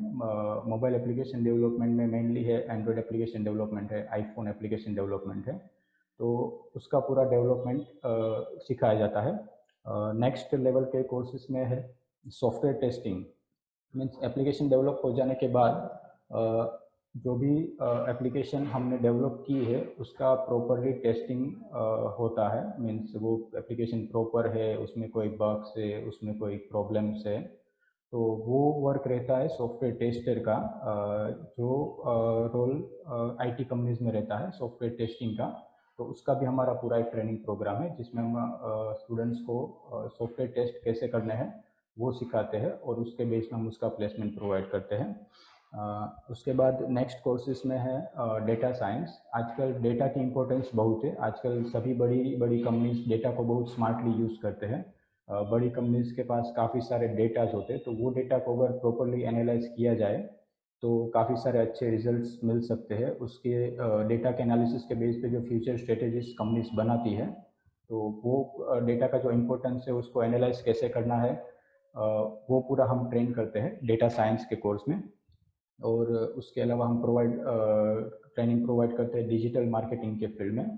तो जो भी आजकल डिजिटली सब कुछ इतना स्कोप बढ़ा है, इतने सारे इंटरनेट यूजर्स बढ़े हैं, तो डिजिटली कोई भी कंपनी को, आज सभी कंपनीज को अपना प्रेजेंस डिजिटली रखना है, डिजिटल मार्केटिंग करना है। तो अलग अलग काफ़ी सारे कंपनीज में डिजिटल मार्केटिंग के लिए भी काफ़ी ओपनिंग्स रहते हैं, तो हम वो फील्ड में भी हम ट्रेनिंग प्रोवाइड कर रहे हैं डिजिटल मार्केटिंग के फील्ड में। और उसमें फिर हम स्टूडेंट्स को ट्रेनिंग एंड प्लेसमेंट दोनों प्रोवाइड करते हैं। तो मेन हमारा जो इंस्टीट्यूट है वो करंटली सयाजगंज एरिया में लोकेटेड है, और यहाँ पे हमारा मेन जो वर्क है वो पूरा training and placement means technical training, जो ग्रेजुएट नॉन ग्रेजुएट स्टूडेंट्स है जिनको जॉब लेने में दिक्कत आ रही है या जिनको आईटी फील्ड में अपना करियर बनाना है, तो उनके लिए हम मोस्टली काम कर रहे हैं। और उनको प्रॉपर गाइडेंस के थ्रू, उनके इंटरेस्ट के थ्रू हम उसको आगे लेके जाते हैं।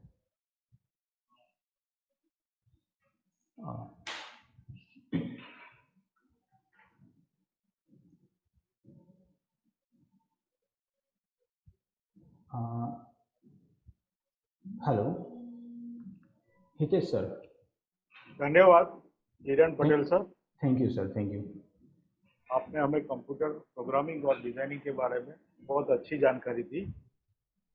आप सभी श्रोता इस हमारे वेबिनार में पधारे हैं और शांति से सुना, इसके लिए मैं हितेश आपका तहे दिल से धन्यवाद करता हूँ। अब हमारा अगला वेबिनार इस शनिवार 15 अगस्त को न होते हुए अगले मंगलवार तारीख 18 अगस्त 2020 को दोपहर में 3 बजे होगा, जिसमें नए वक्ताओं के साथ हम फिर मिलेंगे।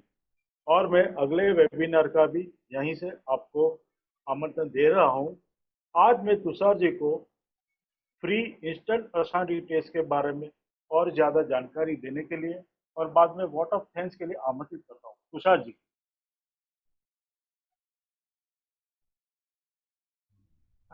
Thank you Hitesh sir. तो इंस्टेंट पर्सनालिटी टेस्ट का जो हम लोगों ने एक अनाउंसमेंट किया था, तो उसके बारे में थोड़ा सा हम देख लेते हैं। इंस्टेंट पर्सनालिटी टेस्ट का ये हमने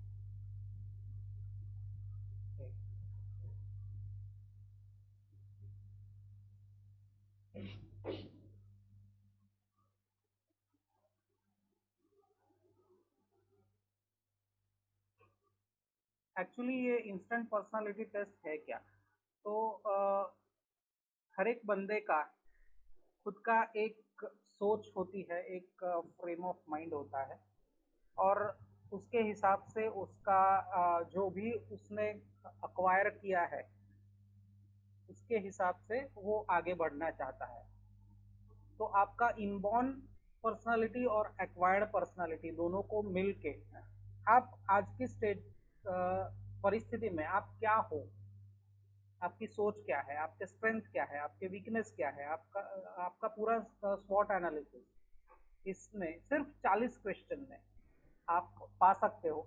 नॉर्मली जो टेस्टिंग इंस्टीट्यूट होते हैं वो 500 के करीब इसका चार्ज लेते हैं। जो हमारे इस वेबिनार के पार्टिसिपेंट्स को हम लोगों ने फ्री दिया है। तो इसमें होता क्या है, तो हम लोगों ने इस पर्टिकुलर टेस्ट के रिजल्ट्स के लिए हमने पर्सनालिटीज़ को 4 बर्ड्स के साथ को रिलेट किया है, ईगल, पीकॉक, डव और ओल। तो ये 4 पर्सनालिटीज़ है।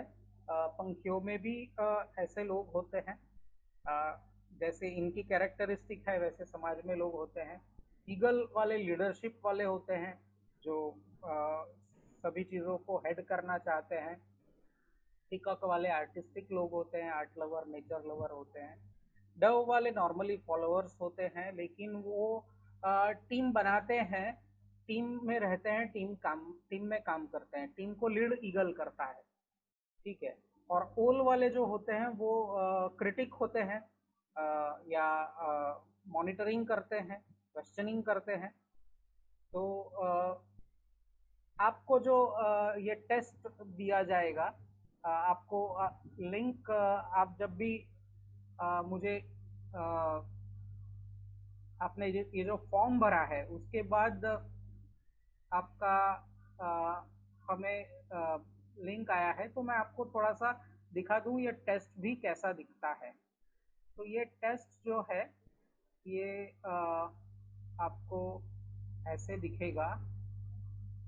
पहले इसमें लिंक आप जब ओपन करोगे, क्लिक करोगे, तो गूगल फॉर्म आएगा ऐसा वाला, और इस गूगल फॉर्म में फिर आप देख पाओगे नीचे आपके बेसिक डिटेल्स हैं।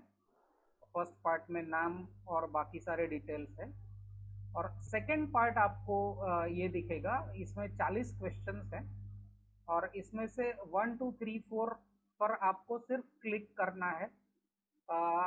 15 सेकेंड भी आप एक क्वेश्चन को पढ़ के प्रॉपरली समझ के इसको क्लिक करने में लेते हो, 15 या 20 या 30 सेकेंड, तो भी आपको पूरा टेस्ट देने में बहुत ज़्यादा समय नहीं लगेगा। जैसे ही ये सवाल के जवाब हमारे पास आ जाएंगे, तो आपको 48 आवर्स वर्किंग आवर्स में हम आपको इसके रिजल्ट भी दे पाएंगे।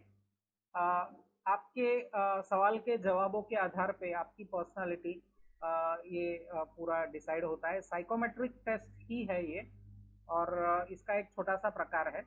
इसके बहुत डिटेल में अगर आपको जानना है और अपनी पर्सनालिटी के बारे में, स्किल के बारे में, इंटरेस्ट के बारे में, तो हम लोग डिटेल टेस्ट भी करते हैं। ये छोटा सा एक आपको चखवाया है, तो इसके आधार पे आप ये चीज़ कर सकते हो।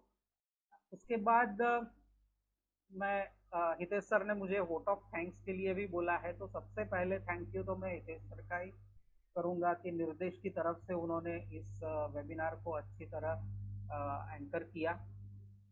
जयदीप सिंह पुआर सर को मैं हार्टली थैंक यू बोलना चाहूँगा। उन्होंने स्कूल के बच्चों के लिए बहुत अच्छा उदाहरणों के साथ बात की और काउंसलिंग का महत्व समझाया। दिगंत सर भी यंग एनर्जेटिक इंजीनियर और काउंसलर हैं, तो उन्होंने भी, और जियोटेक टेक्निकल इंस्टीट्यूट की पूरी मैनेजमेंट का भी मैं धन्यवाद करता हूँ, सर का भी धन्यवाद करता हूँ।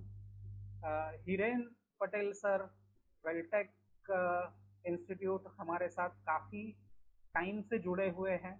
हम जब भी सेमिनार्स या करियर फेयर करते थे, आगे भी करने वाले हैं, लॉकडाउन ये कोविड ख़त्म हो जाएगा, बाद में कोई ऐसे बैठने वाला नहीं है, तो उस टाइम पे सर हमें बहुत हेल्प करते हैं। उनका एक स्टॉल होता ही है हमारे फेयर में। उनके फोटोग्राफी के स्टूडेंट, सर ने वो फोटोग्राफी वाला पोर्शन मिस आउट कर दिया। वो फोटोग्राफी का भी एक डिवीज़न उनका ट्रेनिंग का है, तो उनके स्टूडेंट्स हमारे पूरी इवेंट को कवर करते हैं। तो थैंक यू सर, उसके लिए भी मैं आपका पब्लिकली कभी धन्यवाद नहीं कर पाया, यहाँ से आपका धन्यवाद करता हूँ सर। और आज की इवेंट ये जो संपन्न हुई है आज यहाँ पे, तो मुझे 25 जुलाई की इवेंट याद आ रही है। 25 जुलाई की इवेंट हमारी 100% लेडीज़ इवेंट थी। उसमें जितने भी फैकल्टीज थे, स्पीकर्स थे, वो सारे लेडीज़ थे। वैसे ही आज की इवेंट जो है वो यूथ इवेंट है सर।